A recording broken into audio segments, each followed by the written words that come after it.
Good morning, class. So today we're going to talk about stutter and why stutter happens.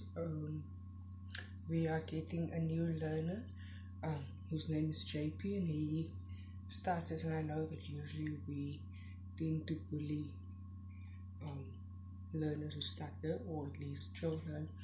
So I want to make you aware of stutter and why some learners stutter. So there are two possible causes that can for stutter. One is physical and one is mental. Um, Scientists suspect that there are several reasons why people stutter. However, it's not certain what mechanism are causing the stutter.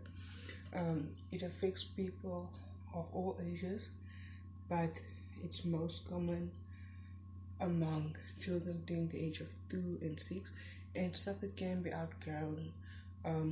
Unfortunately, um, there are some learners who don't outgrow it, which means that their lives aren't as easy as ours who don't stutter.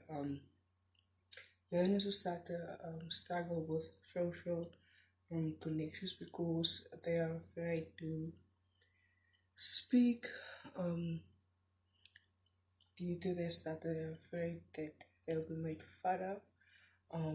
They're afraid that they will be bullied, which in many cases have happened before. So they also have the inability to express oneself. They have no self-confidence. Also, when a person who stutters are placed in an environment where they have to speak, they usually put stress on them, and they forget what they have to say or what they needed to say.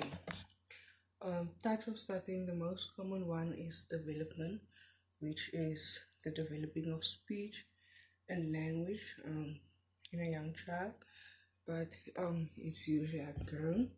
Then we have a neurogenic, which means there are signal powers in the brain and the nerves which can cause stuttering. This is usually follows a stroke or brain injuries of a child has a brain injury.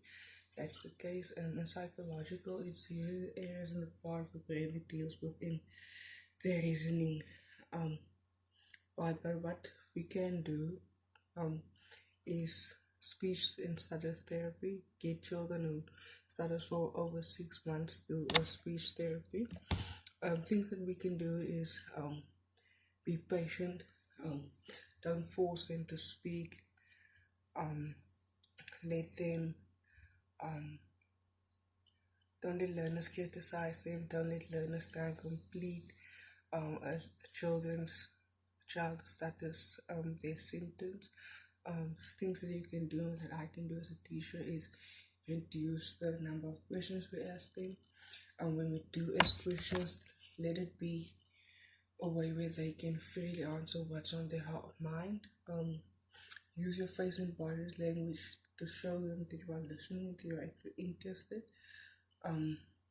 Make sure as a teacher that we should give our undivided attention, but also as a learner, make sure that you do not bully them. Make sure that you accept them for who or what they are.